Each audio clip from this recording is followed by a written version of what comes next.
1857 की जंग आज़ादी की नाकामी के बाद कश्मीर से लेकर कन्याकुमारी तक पूरे मुल्क में जो हिंदुस्तान की आवाम थी, ख्वाह मुसलमान हो, हिंदू हो, सिख हो, तमाम आवाम के ऊपर अंग्रेज़ का खौफ मुसल्लत था। और इस दौरान अंग्रेज़ ने अपनी अफवाज लेके अरब पे हमला किया। बल्कान एक जगह है, वहाँ पर मुसलमानों के ख़िलाफ़ बहुत बड़ी जंग जो है वो शुरू की गई मलका बरतानिया की तरफ से। पूरी दुनिया में मुसलमान परेशान थे और हिंदुस्तान में लोग अंग्रेज़ के ख़िलाफ़ बोलते नहीं थे। झूठा नबी मिर्ज़ा ग़ुलाम कादियानी और उसके चेले जो थे वो इस खाम ख्याली में इतराते फिरते थे कि अंग्रेज़ का जबर और जुल्म इतना है कि अब जब हम प्यारे नबी हज़रत मोहम्मद रसूलुल्लाह सल्लल्लाहु अलैहि वसल्लम की नाउज़ बिल्लाह ख़त्म नबूवत के ख़िलाफ़ बोलेंगे तो अब कोई नहीं उठेगा। और अगर हालात के मद्देनज़र इसको देखा जाए तो जब कोई हुकूमत जुल्म करने पर आती है, जब कोई हुकूमत बदमाशी करने पर आती है, जब सरकार में आने के बाद कोई गुंडागर्दी करता है ना, तो अच्छे अच्छे लोग जो हैं या तो तरफदारी में उतर आते हैं या आंखें बंद कर लेते हैं। अभी परसों मरकज़ के एक वजीर ने दारुल देवबंद के खिलाफ एक बयान दिया और उसने कहा कि देवबंद से नौज़ बिल्लाह दहशतगर्द पैदा होते हैं। तो वो सारे सरकारी मौलवी चुप हैं जो लंबे लंबे फतवे दे देते हैं कि फलां जलसे में चले जाओगे तो निकाह टूट जाएगा, फलां के पीछे नमाज जनाजा पढ़ लोगे तो निकाह टूट जाएगा।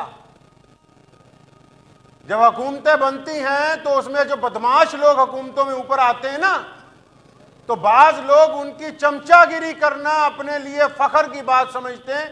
लेकिन लुधियाना के उलमा को अल्लाह ने यह खसूसियत अता फरमाई, ये जिस हम तारीखी मस्जिद में बैठे हैं, जब मुल्क में अंग्रेज की गुंडागर्दी के खिलाफ कोई बोलता नहीं था, जब अंग्रेज के जुल्म सितम के खिलाफ किसी की आवाज नहीं निकलती थी, जब अच्छे अच्छे लोग खामोश होकर तमाशा देखते थे कि गली कूचों में, बाजारों में अंग्रेज रोजाना किसी ना किसी हिंदुस्तानी को फांसी पर लटकाता था, रोजाना किसी ना किसी हिंदुस्तानी के घर को जला दिया जाता था, लोग तमाशबीनों की तरह देख रहे थे और सरकारी मौलवी भी तमाशबीनों की तरह देख रहे थे।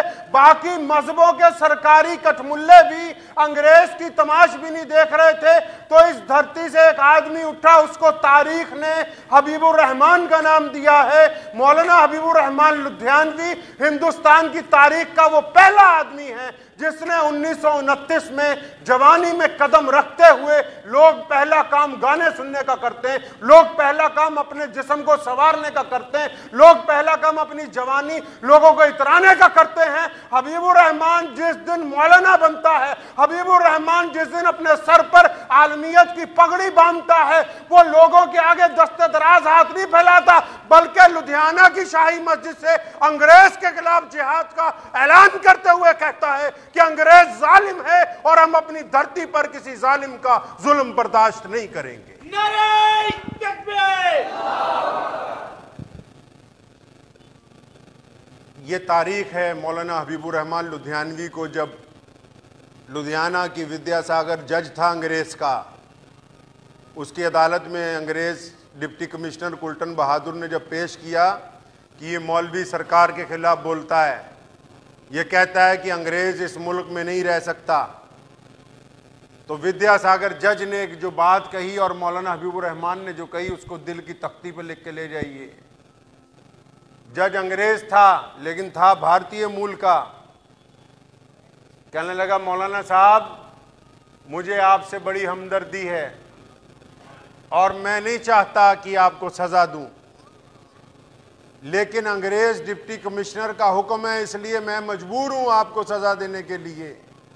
तो मौलाना हबीबुर रहमान लुधियानवी ने अदालत के कटहरे में खड़े होकर तारीखी बात कही थी। फरमाया कि आज़ादी और गुलामी का फ़लसफ़ा आज मुझे इस कटहरे में खड़े होकर समझ में आ गया। तुम जज की कुर्सी पर बैठकर भी अंग्रेज के गुलाम हो, मैं कटहरे में खड़ा होकर भी आज़ाद इंसान। सन 1929 के बाद मौलाना हबीबुर रहमान लुधियानवी ने इस मस्जिद से मुल्क की आज़ादी की जो तहरीक बर्पा की है, कभी किसी ने कहा कि मुसलमान और हिंदू अलग अलग पानी पिएंगे, तो मौलाना हबीबुर रहमान उस पानी के ख़िलाफ़ लड़ता हुआ हिंदुस्तान में नज़र आया कि नहीं, हमने मुल्क आज़ाद कराना है, हम एक पानी पिएंगे। कभी किसी ने कहा कि मुसलमान और हिंदू आपस में मिलजुल कर अंग्रेज़ के ख़िलाफ़ नहीं लड़ेंगे, बाकायदा एक तहरीक चलाई गई। तो मौलाना हबीबुर रहमान लुधियानवी ने इसी तारीखी मस्जिद में लाला लाजपत राय को ला के बिठाया, उनका सम्मान किया। अंग्रेज़ ने लाठी चार्ज किया, ख़ुद भी लाठियाँ खाईं, लेकिन लाला लाजपत राय के जिस्म पर खरोंच नहीं आने दी। मिर्ज़ा ग़ुलाम अहमद कादियानी के चेलों ने उस दौर में भी अंग्रेज़ की ताकत लेके कोशिश की मुसलमानों के ईमान को बिगाड़ने की, कोशिश की अहले ईमान को बरगलाने की। मौलाना हबीबुर रहमान लुधियानवी ने लुधियाना से उठ के और फिर कादियान में जाके मस्जिद ख़त्म नबूवत की तामीर कराई, वहाँ के मुसलमानों के ईमान को महफूज किया। ये साबित किया कि अगर हुक्मरान जालिम हो तो अहले हक मुहम्मदुर रसूलुल्लाह की सुन्नत को बयान करना नहीं छोड़ सकते हैं। आज अगर मोदी सरकार का कोई वजीर दारुल देवबंद के खिलाफ बोले तो सरकारी मौलवी चुप रह सकते हैं, लेकिन जो मुहम्मदुर रसूलुल्लाह सल्लल्लाहु अलैहि वसल्लम का कलमा पढ़ते हैं वो आज भी हुकूमत को बताएंगे कि तुम वो हो जिन्होंने अंग्रेज के घोड़ों की लीक चाटी है, और हम वो हैं जिन्होंने इस मुल्क को आजाद करके तुम्हें इक्तदार तक पहुंचाया। अगर हम ना होते तो किसी कीमत पर मुल्क आजाद नहीं हो सकता था। तारीख जो है मुसलमानों की, जब कभी मैं इस मस्जिद की तारीख पढ़ता हूँ, यहाँ के जो बुज़ुर्ग यहाँ पर गुज़रे हैं, यहाँ पर ख़ासकर हज़रत मौलाना शाह अब्दुल कादिर साहब रायपुरी रहमतुल्लाह अलैह और मौलाना उबैदुल्लाह सिंधी रहमतुल्लाह अलैह, ये दो बड़े बुज़ुर्ग, और मौलाना अहमद हसन कानपुरी, हिंदुस्तान के ये तीन बड़े बुज़ुर्ग ऐसे जय्यद हैं जिनके करोड़हां मुरीद हैं। और ये तीनों बुज़ुर्ग अपने वक्त में इस मस्जिद में हज़रत मौलाना शाह अब्दुल कादिर साहब लुधियानवी रहमतुल्लाह अलैह के शागिर्द रहे, उनसे इल्म दीन हासिल किया तीनों ने। कारी तैयब साहब रहमतुल्लाह अलैह रईसुल अहरार मौलाना हबीबुर रहमान लुधियानवी के मद्दा थे, दारुल देवबंद के साल साल मोहतमिम रहे, और ये मुमकिन नहीं था कि वो लुधियाना आए हों और सीधा 2 मंजिली मस्जिद ना पहुँचे। हसरत मोहानी ने अंग्रेज़ के दांत खट्टे कर दिए। मौलाना हबीबुर रहमान लुधियानवी फरमाते हैं कि मैं छोटा था तो एक ताकतवर किस्म का आदमी जिसकी बातों में खनक थी, आंखों में बड़ी चीते की तरह तेजी थी, कहने लगे इस मस्जिद में मैं दाखिल हुआ तो मेरे वालिद मौलाना ज़करिया का दोस्त था। तो उसने पूछा कहाँ है मौलाना ज़करिया? तो मौलाना हबीबुर रहमान लुधियानवी फरमाते हैं मैंने कहा अब्बा तो नहीं है, सफ़र पे गए हैं। फरमाया अच्छा चलो घर से बिस्तर वगैरह लाओ, कमरे में लगाओ, मैं आराम करूंगा। पता लगा कि ये वो बंदा है जिससे अंग्रेज के पाँव के नीचे से ज़मीन निकल जाती। लोग इसको हसरत मोहानी के नाम से जानते, पूरे मुल्क में इसकी आवाज़ का डंका बजता है। मौलाना हबीबुर रहमान लुधियानवी को अंग्रेज ने 12 कहा कि या तो खामोश रहो या फांसी का फंदा चूमने के लिए तैयार रहो। मोहम्मद अली जौहर को उठा के जेल में डाला रामपुर में, और पूरा मुल्क खामोश था। लेकिन मौलाना हबीबुर रहमान लुधियानवी ने बी अम्मा से मुलाकात की, मोहम्मद अली जौहर की अम्मा थी वो। फरमाया कि आप लुधियाना आइए, पूरे पंजाब में आपका इस्तकबाल होगा। बी अम्मा को जब सड़क पे लेके आए, लाखों मुसलमान हिंदू सिख निकल के उनके साथ आ गए। अंग्रेज की हुकूमत परेशान हो गई कि बेटों को अंदर किया था तो ये अब माँ को लेकर मैदान में आ गए। फरमाया माँ हमारे साथ आ गई है, अब अंग्रेज हमें शिकस्त नहीं दे सकता। और अल्लाह वाले ऐसे थे, मुस्तजीबुद दावात ऐसे थे। हज़रत मौलाना अब्दुल रहीम साहब रायपुरी रहमतुल्लाह अलैह और मौलाना अब्दुल कादिर साहब रायपुरी रहमतुल्लाह अलैह, उन दोनों हजरात ने मुतअद्दिद मरतबा इस मस्जिद में बैठ कर अल्लाह तबारक व तआला से अपनी बात, अपने मुज़ाकरात, अपनी गुफ्तगू जो है वो की। ऐसे ऐसे उलुल अज़म बुजुर्ग यहाँ पर मौजूद रहे हैं गुज़िश्ता 150 साल की तारीख में, जो इधर अगर हाथ उठा दें अल्लाह के लिए, अल्लाह के यहाँ कुछ मांग लें तो रद्द ना किया जाए। मेरी दादी मरहुमा फरमाया करती थी, सन 1947 के बाद जब पंजाब में मुसलमान नहीं थे और ये मुमकिन नहीं था कि कोई मौलवी दोबारा ताकत में आता, मुमकिन नहीं था, तो फरमाती कि हज़रत मौलाना शाह अब्दुल कादिर साहब रायपुरी रहमतुल्लाह अलैह मुस्तजीबुद्दावात बुजुर्ग थे। हज़रत मौलाना सईदुर रहमान साहब लुधियानवी रहमतुल्लाह अलैह, जिनका ये मज़ार है पीछे हमारे, जिनकी कब्र है मस्जिद के सेन में, और मौलाना मुफ्ती मोहम्मद अहमद रहमानी रहमतुल्लाह अलैह, जिनकी जामा मस्जिद में कब्र है। तो मौलाना अब्दुल कादिर साहब रायपुरी रहमतुल्लाह अलैह ने दोनों को अपने सामने बिठाया और फिर दुआ की कि इलाहुल आलमीन, मैं इनको भेज रहा हूँ मस्जिदें आबाद करने के लिए पंजाब में, तो इनको मैं वहाँ भेज रहा हूँ जब तक इनकी नस्लें बाकी रहें, इज्जत भी इनके पास रहे, ताकत भी इनके पास रहे। तो अल्लाह तबारक व तआला अपने बुजुर्गों की, अहलुल्लाह की दुआओं को रद्द नहीं फरमाता है। ये उन बुजुर्गों की दुआओं का ही कमाल है। आप अंदाजा लगाइए कि जब पंजाब से तमाम मुसलमान हिजरत कर गए, तमाम, तो सिर्फ लुधियाना की ये 2 मंजिली मस्जिद जो तारीखी अहमियत की हामिल है, इसी को सबसे पहले मौलाना हबीब रहमान लुधियानवी ने दोबारा आबाद, इसी को।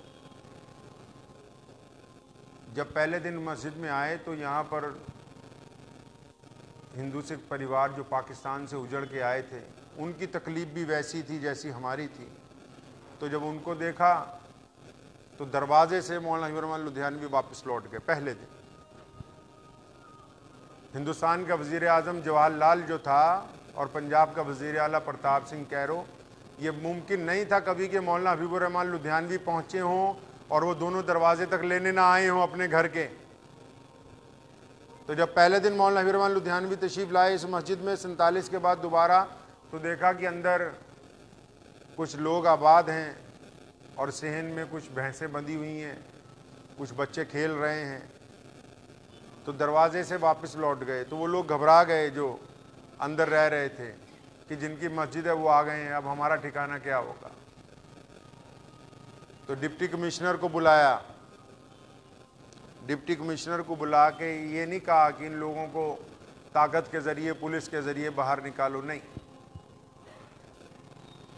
कदम कदम पर हजूर अकरम सल्लल्लाहु अलैहि वसल्लम की सीरत को अमल में लाए हैं सारी ज़िंदगी।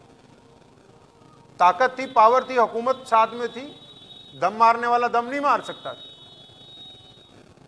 लेकिन डिप्टी कमिश्नर को बुला के मौलाना हबीब रहमान लुधियानवी ने कहा, फरमाया कि ये जो लोग मस्जिद में रह रहे हैं, पहले इनके लिए इससे अच्छे घरों का इंतज़ाम करो। इनको जब तक तुम वहाँ तब्दील नहीं कर देते, मैं मस्जिद के अंदर जाके नमाज नहीं पढ़ूंगा। मैं किसी को बेघर करने के बाद खुदा का घर आबाद नहीं करना चाहता। एक दौलत राम कस्टोडियम में मुंशी था, हरामखोर। उसने आसपास मोहल्ले वालों को भड़काने की कोशिश की, देखो मौलाना हबीब रहमान लुधियानवी आ गए, तुम सबको निकाल देंगे। लेकिन सरदार प्रीतम सिंह बांगा, अब वो हयात नहीं रहे, वो और सरदार हरभजन सिंह सोहल और सरदार कुलवंत सिंह दुखिया और डॉक्टर गुजरमल, ये 3-4 बड़े गैर मुस्लिम बुज़ुर्ग ऐसे थे कि जो मौलाना हबीब रहमान लुधियानवी के कदमों में बैठना अपने लिए सआदत समझते थे। इनको पता था कि ये जो सपूत है, इसने मुल्क की आज़ादी के लिए जितनी कुर्बानियाँ ये दे गया, हिंदुस्तान में कोई नहीं दे सकता है। तो जो लोग यहाँ पर आबाद थे उनके लिए पहले घर बनवाए गए। घर बनवाने के बाद जब उनको वहाँ तब्दील कर दिया गया तो इस मस्जिद को ये एजाज़ हासिल हुआ कि पूरे पंजाब में जब आज़ान नहीं होती थी, पूरे पंजाब में जब नमाज नहीं होती थी, जब ज़्यादातर लोग हिजरत कर गए थे, तब ये पहली मस्जिद है 1947 के बाद जहाँ पर अल्लाहु अकबर की आज़ान जो है वो बुलंद हुई। और वो मुमकिन नहीं था। मस्जिद को हुकूमत के साथ ले लेना बड़ी बात नहीं थी। आसपास के लोगों से ताल्लुक़ बनाना, उनके दिलों में इस्लाम की मोहब्बत को पैदा करना, वो बड़ी बात थी।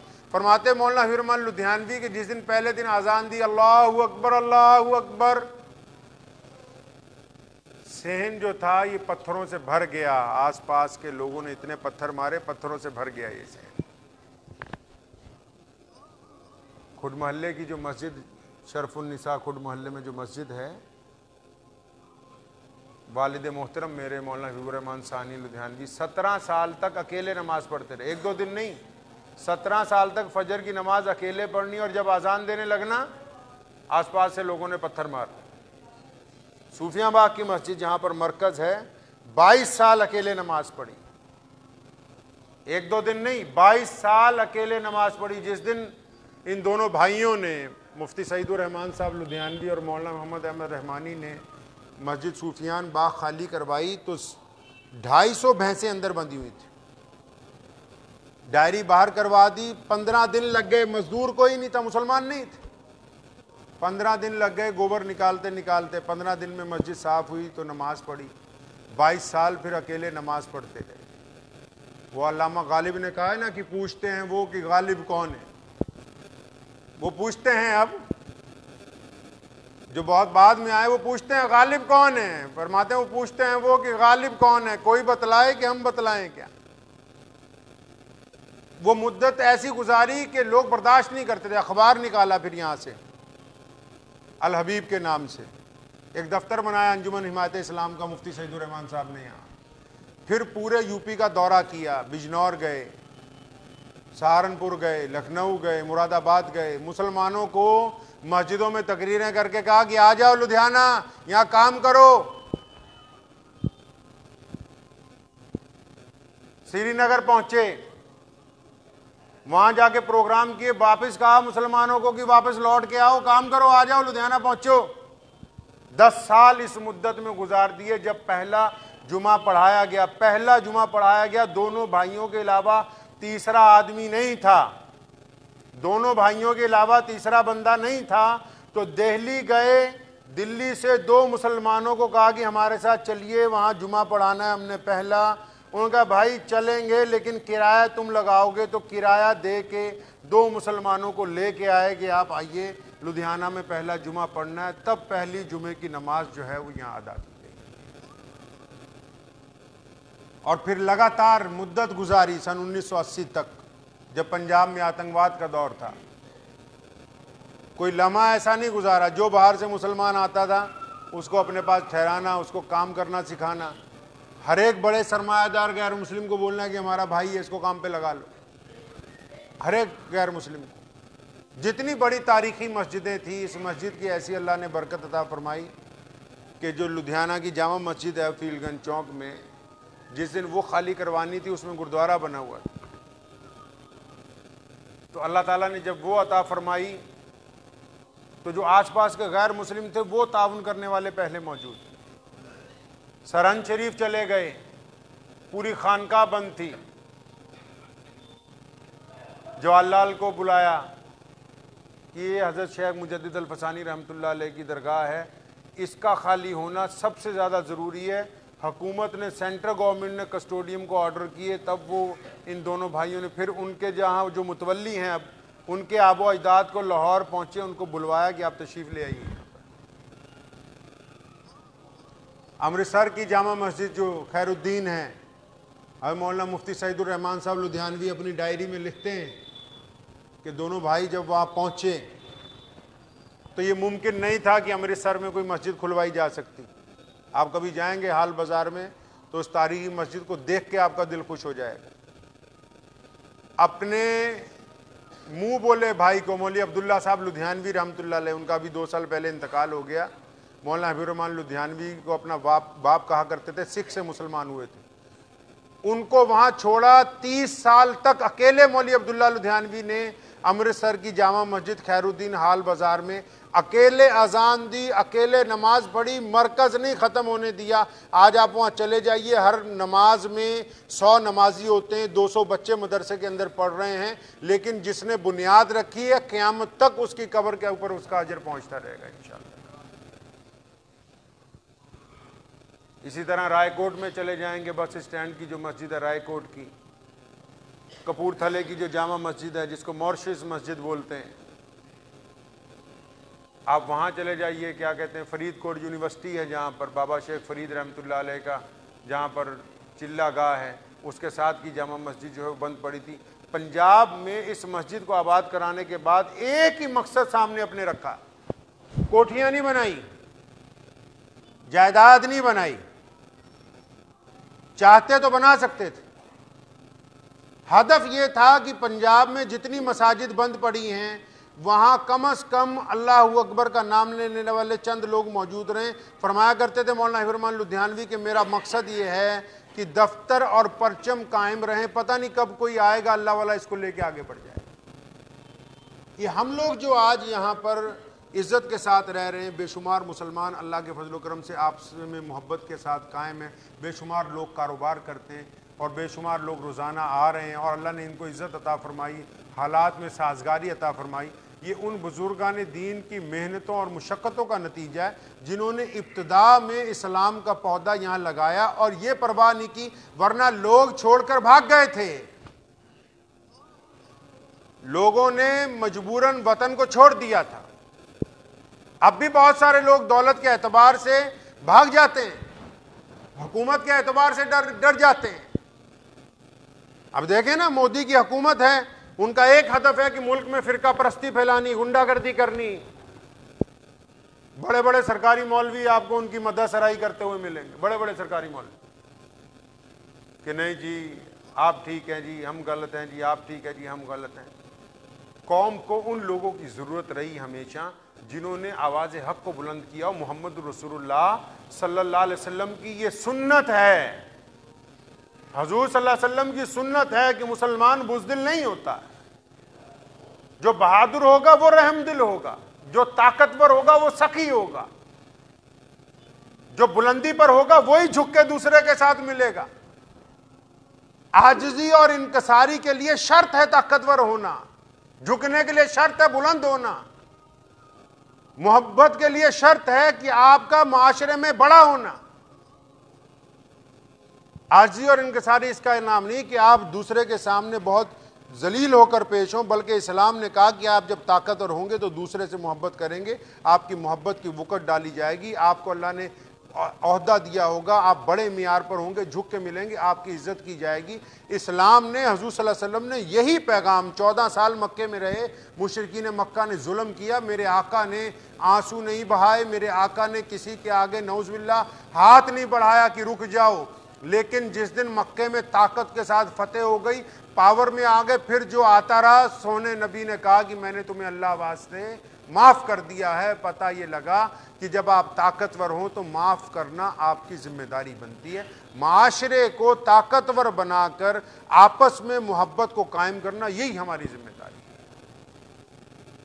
जो लोग मुसलमानों पर, मुल्क की अकलियों के ऊपर बदमाशी करके कुछ कहना चाहते हैं कि जी फ़लाँ मुसलमान दहशतगर्द है या फ़लाँ मदरसा दहशतगर्द है, वो कान खोल के इत्मीनान से सुन लो।